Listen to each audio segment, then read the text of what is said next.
Hey internets, in this video I'm going to be refuting this belief that wokeness is dead. A narrative that seems largely to be coming from centrist liberals recently, who are making the colossal mistake of confusing the symptoms of woke ideology for woke ideology itself. So this video will also be clarifying what the difference between the two is. And this is unfortunate because I don't like wokeness at all, and I would love to report that wokeness is in fact dead. And the good news is that wokeness is definitely in retreat. There's definitely some evidence that it's not as bad as it used to be, compared to say about 2 years ago. But unfortunately, woke ideology is still what's largely driving Western society. It is still what mostly shapes our intellectual institutions. And as a result of that, if we get complacent, what's going to happen is that woke ideology will most likely have a rebound, and it will likely be back within 10 years or so, even stronger than before. Because if you don't actually address the true causes of it and understand it on a deep level, where this ideology really comes from, then well, the same thing's gonna happen when you get rid of some weeds but leave the roots. But first off, this video is sponsored by private internet access. In the digital age, everyone needs security and privacy. Even if you think you are doing nothing wrong, that will not stop bad actors from stealing your data and using it to take advantage of you. This is why having a VPN is a necessity. Whether it's from hackers, the surveillance state, or copyright trolls, or whoever, private internet access keeps your data safe by using no-log servers with state-of-the-art encryption so that outside observers can no longer spy on you. The app is also extremely easy to use, and they have an excellent selection of high-speed servers to choose from, which means that in addition to being great for security, this also makes it an excellent VPN for streaming services. Whether you're using Amazon Prime, Netflix, HBO Max, Hulu, or whatever, these services have an irritating habit of superficially limiting your choices of what you can watch based on your country. And by using private internet access, you can use their app to change your IP, which enables you to then watch those things that are available in different countries. Or at the very least, it's a heck of a lot less expensive than flying to them or really any of the alternatives. Because another awesome thing about them is that private internet access is an extremely affordable VPN. And if you use my personal link in the description below, you can get it for 83% off at only $2.03 per month and with 4 months free, covered with a risk-free 30-day money-back guarantee.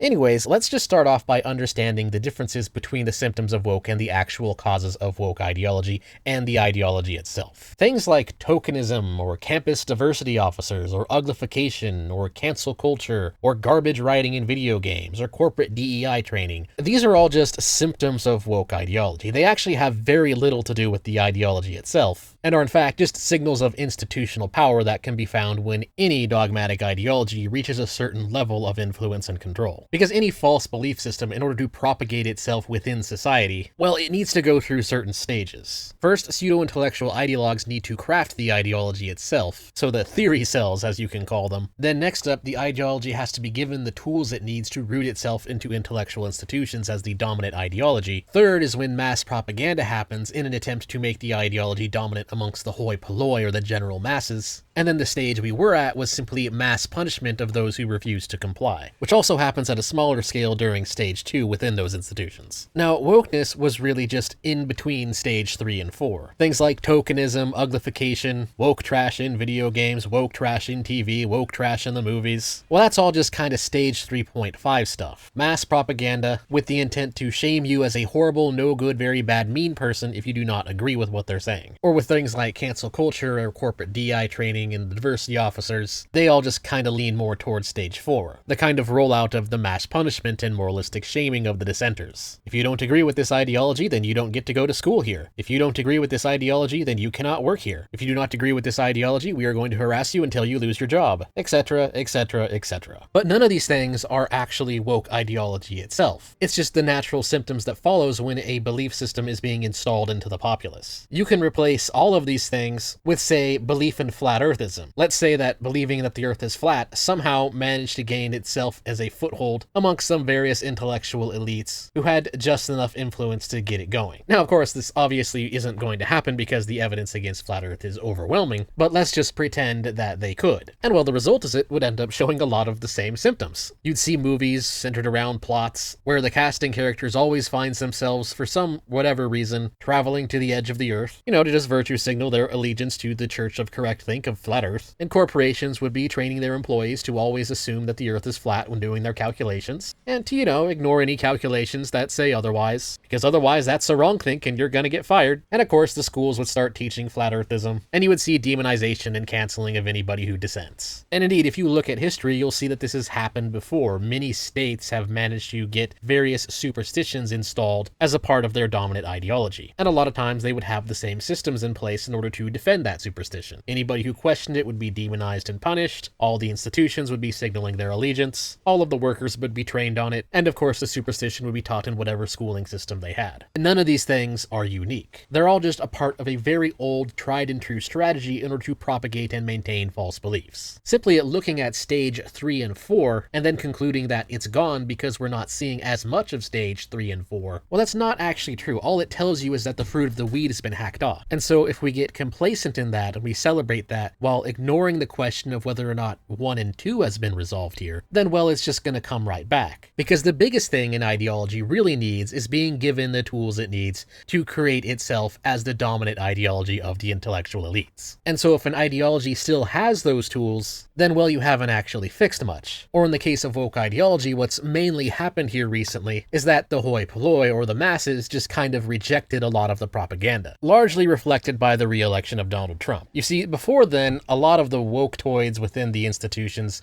could kind of get away with lying. For example, one study I remember looking over was from Pero Analytics, titled on The Impact of Talent Diversity on Audience Demand for Television, basically claiming that the masses love DEI, that everybody loves equity ideology, and that it's actually good for business to be woke. And of course, the methodology of this study is very stupid. It's your typical lying by taking empirical data out of context and not controlling for qualitative factors or other obvious confounders. Like, for example, claiming that people want diversity in TV because that's what they're watching, while ignoring the fact that that's mostly what is being played. And of course, they didn't compare it to things like anime at all, which, is very silly because, the anime audience would be a very obvious confounder to compare to these things. And not only did they not do that, but they didn't control for things like production costs or advertising budget. They ignored obvious alternative explanations for certain data points, such as more widespread availability of high-speed internet and things like unlimited mobile data plans being more common and more affordable, etc., thus leading to more people being able to watch streaming platforms. They just completely ignored things like that. Their logic was pretty much, oh hey, there's woke stuff on TV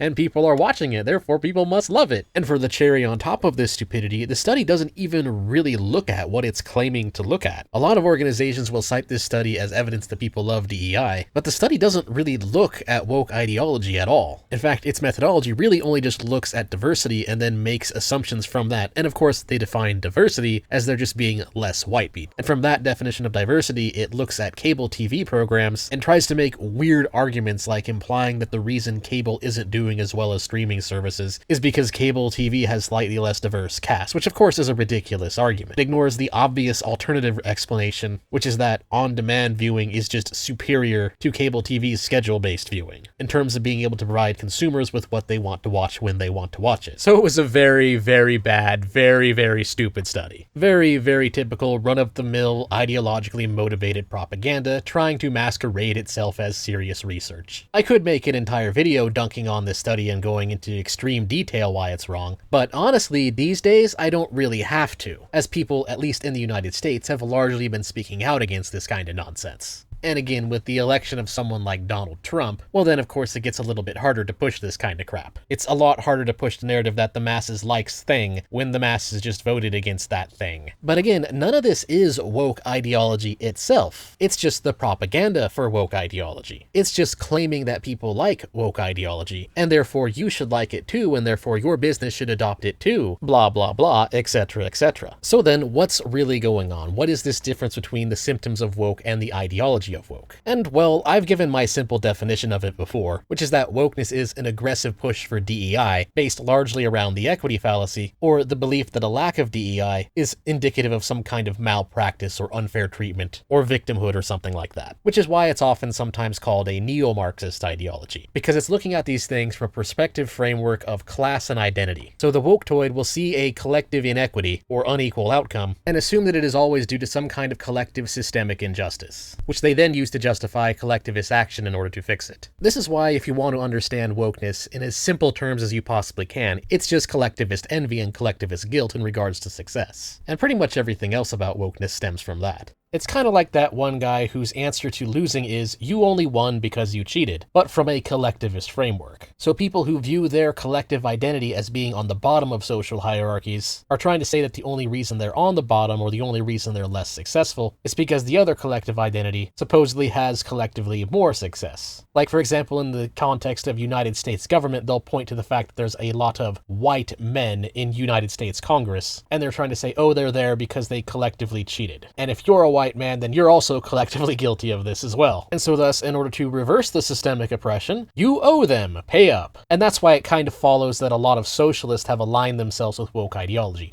Woke ideology isn't exactly the same as Marxism, it's not exactly the same as socialism, but there's a large similarity there. In the way that socialists claim that the workers are being exploited through surplus labor value, woke ideology kind of follows the same logic flow. If you're on the bottom of the hierarchy, then you're being exploited, you're there because they cheated, you're a victim of the systemic injustice, etc., etc., etc. And so that's where the term neo-Marxist comes from, this kind of marriage of the you cheated ideology being used to justify socialism. Which, when you understand economics, you start to notice the sad tragedy of woke ideology. Because it has adopted this socialist framework of thinking, these socialist policies, as one of its primary resolutions to the inequity, it ironically hurts minorities more than it helps them. The hierarchies they desire to abolish or reverse will not actually be done away with socialism. What happens instead is you just get this decline of society as it's replaced with a crumbling economy under the thumb of a corrupt and heavily authoritarian government. Which explains why certain politicians tend to favor this ideology, even when they are plenty smart and educated enough to understand why it's a stupid ideology and why it doesn't work. Because it's just useful to justify their power. It's a very simple excuse. So a politician can be corrupt as Jeffrey Epstein's hard drive, so long as they pledge their allegiance to woke ideology, and that way the politician can pretend like they're part of the solution. The politician can act as if they are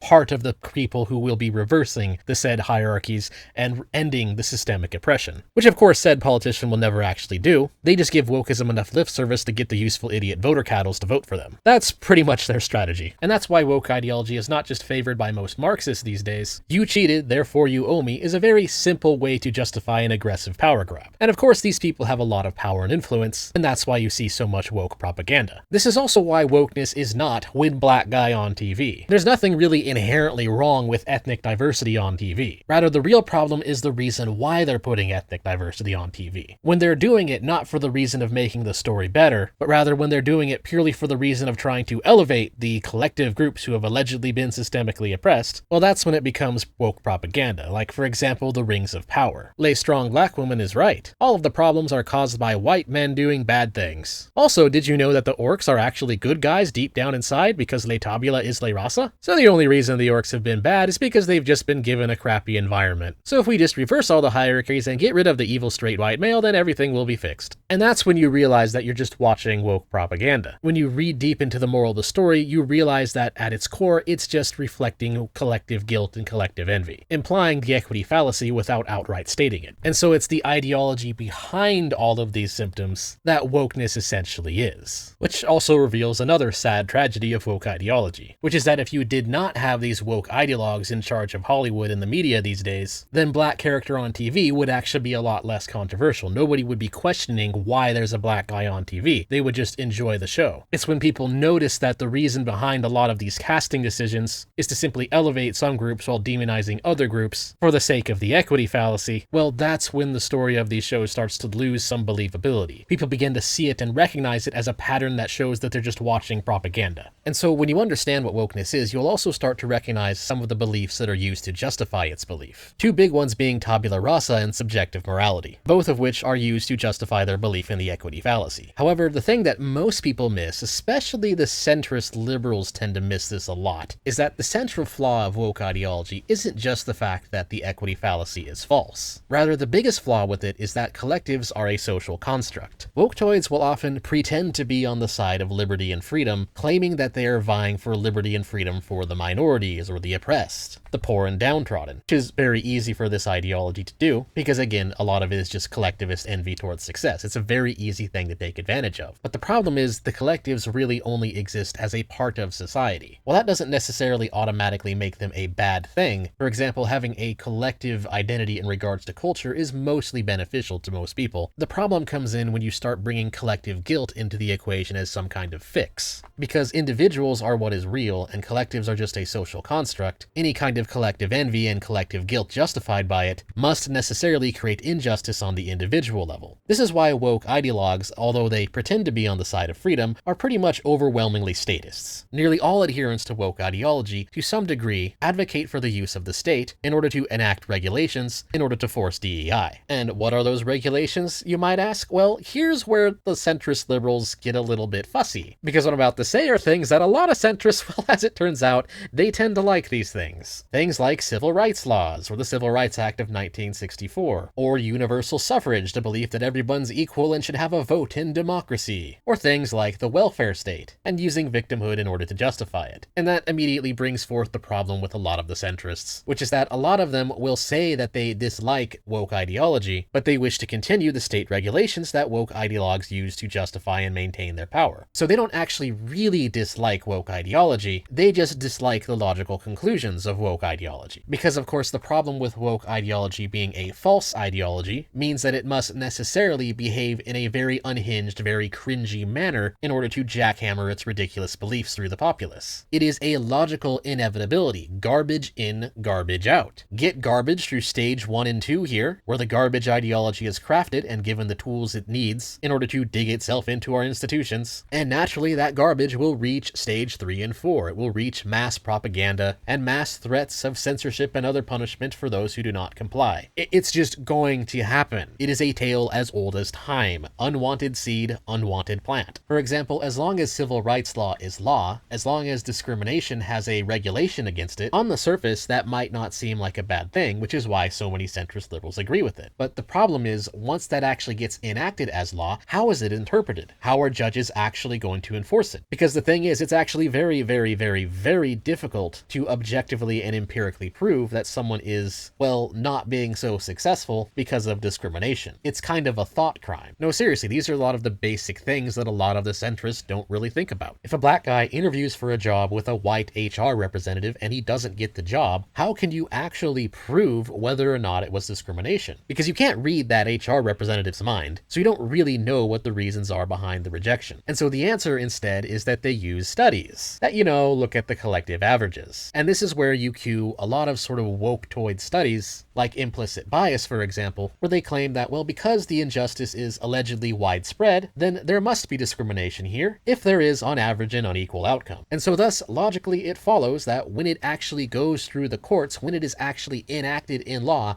the praxis of civil rights must necessarily be unequal outcomes. And that's what a lot of the centrist liberals just kind of refuse to accept. Now, there's a way kind of around it. There's a sort of compromise here, which is to get rid of the disparate impact standard, which is the way that the civil rights laws currently work, and there is some talk in the Trump administration of potentially getting rid of that. And yes, that will help to some degree. But you still have the issue of the logical conclusions. You still have the question unanswered. You still have this issue of how do you make this illegal? How do you make this discrimination illegal when you cannot actually prove it on an individual case-by-case basis? Because the unfortunate answer up to this point has been that these laws result in some portion of the equity fallacy being law, whether it be direct law or an implied law. And what this means is that if you are a business being regulated in this way, well, you don't actually have that much of a choice on whether or not to follow woke ideology. You have to follow it to some degree, because if you don't, you might be found in violation of civil rights laws. Because the wise move in this kind of situation is to be careful. You don't want to be on the wrong end of a civil rights lawsuit as a corporation these days. It's very, very bad BR. And so they tend to err on the side of caution and just adopt some level of equity thinking in their policies, and thus they can avoid the problem before the courts bring the problem to them. This is why saying things like, oh, well, actually, wokeness is okay if it comes from the free market is a complete nonsense take. I've seen some liberal centrists say this in regards to things like Bridge, saying that, oh, well, Bridge is actually just selling DEI training,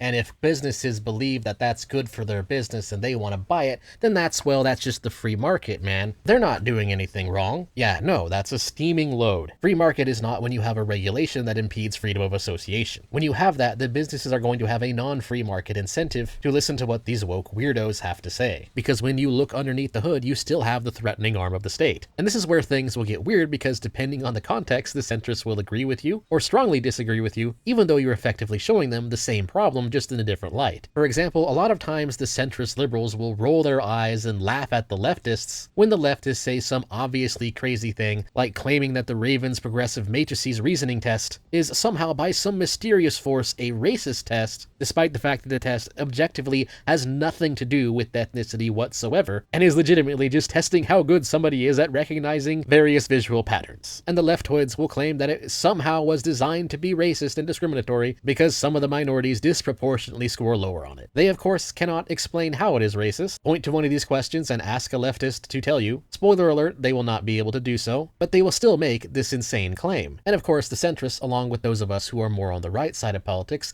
will laugh at the leftists with us, because it's an obviously insane argument to make. And of course, when you see the leftists make the argument, you'll see just how nutty it is. They won't even make real arguments. They'll just spew out a bunch of ma colonialism, ma trail of tears, ma implicit bias. If they don't actually know why it's discrimination, they're just making up silly reasons because they believe in the equity fallacy. And so again, of course, the centrists will roll their eyes at that kind of stupidity. But then, when those of us, such as myself from the Mises caucus of the Libertarian Party, come in with our crazy, full free market, far-right views of getting rid of regulation, we come in and point out, hey, you know that civil rights case between Griggs versus Duke Power Company? You know, back in 1971, recently after the Civil Rights Act of 1964 was passed, where they put forth the argument that using reasoning tests in the hiring process was lay bad and lay bigotry because it was having an unequal outcome on the minorities. You know how the court kinda, judged in their favor on that one, thus resulting in this sad situation where since then businesses are now afraid to use reasoning tests in the hiring process again because they don't want to get hit with the same lawsuit, and how the lack of businesses being allowed to do that,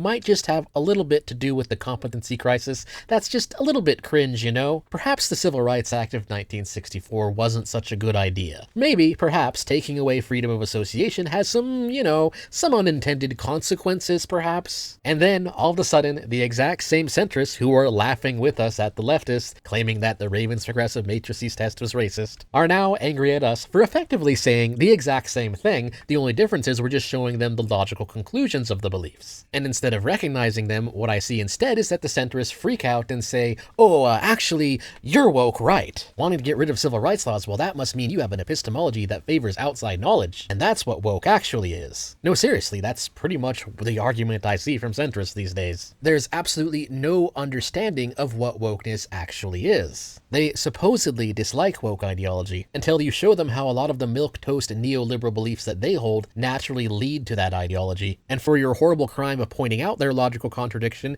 you're now the woke one, somehow. And then of course you have universal suffrage. Same problem. This idea that everyone's equal and everybody gets a say, well, everyone kinda knows that that's not true. I mean, even leftists themselves understand on a simplistic level that this is not true. Ask anybody on the left, especially the more educated leftists, especially the smarter leftists, on who's more likely to know the truth about a certain matter, a random pleb or an expert. And pretty much every leftist will answer that an expert will know more. Considering how many people agree with their beliefs in so many academic institutions, that's actually one of their standard midwit rallying cries. Trust the experts. And naturally what follows from that is the realization that no, not everyone's say is equally valid. There therefore must be such a thing as an unqualified voter. And of course most centrists will agree with the same line of reasoning, at least up until a point where you point out that it logically leads to the realization that there's such a thing as unqualified voters. Or perhaps they'll recognize that you're correct in that, and they'll say, well, yeah, but how do you decide who gets the vote and who doesn't? That might be 1950s lay bad mustache man. Which is weird because back in the early days of the United States at least, there was very simple ways of managing that. Back when the United States at least was first founded, voting rights required some skin in the game. They required property ownership. TLDR, after many laws, this was eventually abolished, the voting age was lowered to 18, and of course literacy tests for voting were banned because heaven forbid the voters know how to freaking read. And so now not only is there no skin in the game required, voters don't even need to prove that they understand their own ballot. And of course, nowadays, the current debate is on whether or not voters should even have to prove who they are, because voter ID laws are allegedly racist, with the proof that they are racist, of course, being the equity fallacy. And so once again, we call upon the centrists, and we point to that silly debate, and we say to them, hey centrist, isn't that really stupid how they're saying that voter ID laws, proving that you actually have the right to vote, are being called racists by leftists, not because they can actually explain why the act of having an ID has anything to do with racism, but purely based on unequal outcomes. That's pretty silly. And again, the centrists will agree with us on this. But then we mention the skin in the game argument, and it's back to us being accused of being 1950s bad mustache man. And then finally, of course, you just have the obvious problem that universal suffrage ultimately leads to the plebs voting for infinity-free stuff. And so naturally, a lot of the victimhood that comes from woke ideology is going to be infinitely justified by this system, which is where the intellectuals come in. Since all of these things are the current law, naturally it's what the midwits are going to gravitate towards. Which, by the way, midwittery is actually just another symptom of wokeness rather than being woke ideology itself. Like, for example, the whole Brett Weinstein debacle, where he got canceled out of the Evergreen State College by a midwit mob. Effectively the same thing that happened to Socrates, just a different ideology. It's just that midwits really don't like it when you point out to them why their reasoning skills aren't actually that good. That's kind of the difference between the midwit and the average Joe. The midwit fancies himself a quote-unquote intellectual, and when you prove that he really isn't, they get very upset. And so naturally they harassed him until he resigned, refusing to have any kind of honest discussion. When you see that, that's not necessarily proof of wokeism, but rather it's just proof that our intellectual institutions are infected with midwittery, because that's how midwits are going to behave no matter what it is that you're talking about. And so aside from those regulations that enable woke ideology still existing, another very simple proof that it is simply the head of the weed of woke ideology that has been cut, and not really the ideology itself, is the fact that these midwits are largely still in charge. Midwit rule is a requirement for any bogus ideology to gain some traction, and so a simple proof that woke ideology can very well easily rebound is to just ask ourselves a very simple question and then see if it is true. That question being, are midwitted woke ideologues still populating various prestigious positions in said intellectual institutions? Because if the answer is yes, then their beliefs are what is going to be continuing to shape society. Midwit rule is a base cause of bogus beliefs gaining traction, and so if we can prove that a lot of the midwits of society still believe in wokeism and are still in those positions, then well, we have a problem. And sure enough, unfortunately, this is a very, very, very easy thing to prove. For example, some people recently asked me, why do I still have Gamergate merch on my merch store in 2025? And the answer is simple, because journos are still lying about it. Mainstream journalism is one of the main intellectual institutions that is well known to shape society. And sure enough, they're still pushing this garbage. CNN just recently, earlier in the year, doubled down on the Lay Gamergate was lay harassment campaign and nothing else. Nothing to see, move along here, folks. But significantly more disturbingly, the Encyclopedia Britannica article on Gamergate continues to be updated in order to make sure that it is reflecting the establishment woketoid opinion on it, and of course the Wikipedia article is still maintained, holding the establishment woketoid opinion. As long as they're still lying about it and still trying to get away with it, Gamergate will unfortunately continue to still be a thing. Whereas if the journalist side of the cathedral no longer subscribed to woke ideology, this would have been overturned by now. We would see these publications under new management and new writers, admitting en masse that the original narrative was a big load of BS. And this simply has not happened. These publications are still staffed by the same midwits peddling the same garbage. If their beliefs had sincerely changed, then we should see a lot of their articles largely focused on refuting their previous narrative. Instead, they either double down on their previous narrative or simply don't mention it. Or in some cases, they've simply toned down their rhetoric to being more woke light. Like for example, this from the front page of Vox as I'm recording this. A bunch of random articles where the topics themselves aren't exactly explicitly woke propaganda, but of course you can see a very obvious mob representation bias in their thumbnails. So it's still the same woketoids who believe the same garbage and are willing to peddle the same lies behind these publications. They're just in retreat a little bit because evidence suggests that the average Joe is getting tired of the woke rhetoric. And so they've put the woke away, but it's very obviously just a temporary thing in order to make the centrist feel a little better, but it's pretty obvious that they're just biding their time until they can strike again. And then of course on the academic side of the cathedral, we see similar evidence. Like this article from Berkeley, The Scientific Case for Diversity, Equity, and Inclusion, March 11th, 2025. In fact, honestly, the academics haven't really toned down the message at all. For example, if you look at the Ivy Leagues, Harvard, Princeton, Yale, they're all still singing the praises of DEI. If they had actually changed their tone, they would have taken this stuff down by now. But they haven't, and in many cases their diversity offices still exist. And this is the biggest reason of all for why thinking that wokeness is dead